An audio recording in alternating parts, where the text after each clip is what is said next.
Hello बच्चों, welcome to PW. तो चलिए यहाँ पे अपन इस क्वेश्चन को देखते हैं।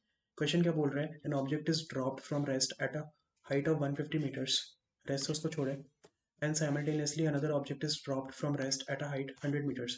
What is the difference in their heights after 2 seconds if both the objects drop with same accelerations? How does the difference in heights vary with time? तो ये अच्छा क्वेश्चन है। यहाँ पे इस क्वेश्चन को अपन एनालाइज करते हैं। सॉल्यूशन देखो इसका। सबसे पहले let us make it's diagram. यहाँ पे मेरे पास दो टावर्स हैं। एक टावर है जिसकी हाइट कितनी गिवन है? 150 मीटर्स। दूसरी जो टावर है वो थोड़ी छोटी है, उसकी हाइट कितनी है? 100 मीटर्स।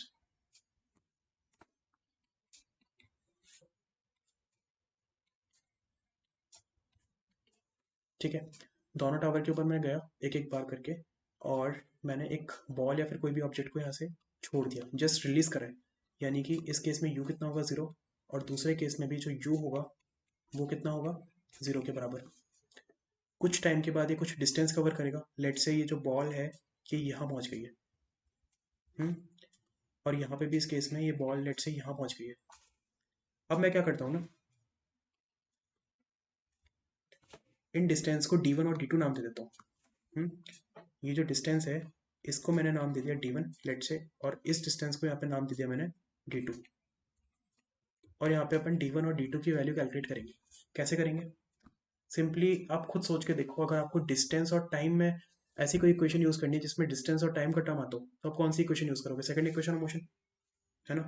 तो यहाँ पे मैं सिंपली लिखता हूँ S is equals to U T plus half A T square. ये तो सेकंड इक्वेशन ऑफ मोशन है। यहाँ पे देखो, सबसे पहले मैं डी वन कैलकुलेट करूंगा, उसके बाद में डी टू कैलकुलेट करूंगा। तो D one is equals to U U T. अब यहाँ पे यू तो दोनों केस में जीरो होगा, तो ये टर्म तो जीरो हो जाएगा। प्लस हाफ इंटू, अब देखो यहाँ पे बोला हुआ है कि जो दोनों ऑब्जेक्ट है उसको सेम एक्सेलरेशन से छोड़ा हो, तो मेरे को फर्क नहीं पड़ता यहाँ पे कि मैं यहाँ पे ए लिखूँ या जी लिखूँ। यहाँ पे मैं ए छोड़ता हूँ, ठीक है। Into T square. D two की वैल्यू कितनी हो जाएगी? Half into A into T square. ठीक है। अब इसमें ना अपन को चाहिए डिफरेंस इन हाइट्स। अब हाइट ये थोड़ी है, D one D two height थोड़ी है, आप खुद सोचो ना। हाइट तो ये होगी, हाइट हमेशा ग्राउंड से नापी जाती है। तो जो हाइट होगी ना इस केस में, अगर आप डी वन डी टू सोच रहे थे तो आप गलत थे। यहाँ पे हाइट लेट से ये एच वन है, और यहाँ पे जो हाइट है let say this is H two. This will be the height. D one and D two are not heights. तो यहाँ पे आपको साफ दिख रहा है कि अगर मैं एच वन की वैल्यू निकालना चाहता हूँ तो एच वन को मैं क्या लिख सकता हूँ?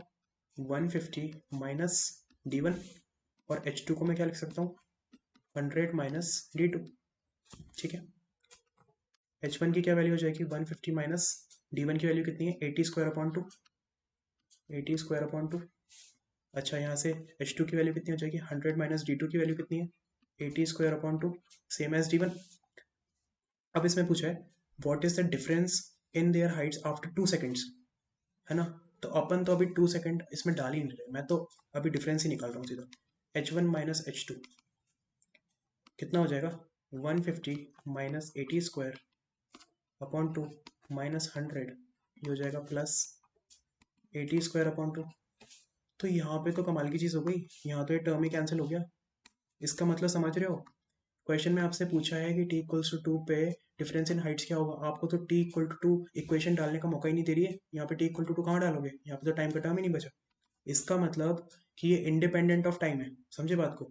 ये कितना आ गया? 50 मीटर। इसका मतलब इन दोनों, ये जो हाइट्स का डिफरेंस है वो हमेशा 50 मीटर रहेगा। समझ रहे हो बात को? तो यहाँ पे मैं लिखता हूँ at T equals to 2 seconds, और टी इक्वल टू 2 सेकेंड छोड़ो, कितना भी ले लो, वो डिफरेंस कितना रहेगा? 50 मीटर।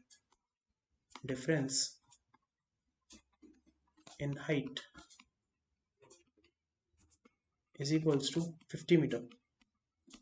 इसमें आगे पूछा था how does the difference in heights vary with time. Time पे डिपेंड ही नहीं कर रहा। यहाँ पे दोबारा लिखता हूँ मैं, difference in Heights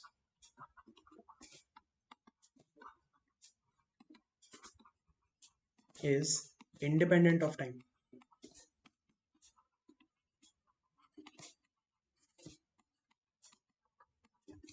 So I hope the question is clear. Thank you.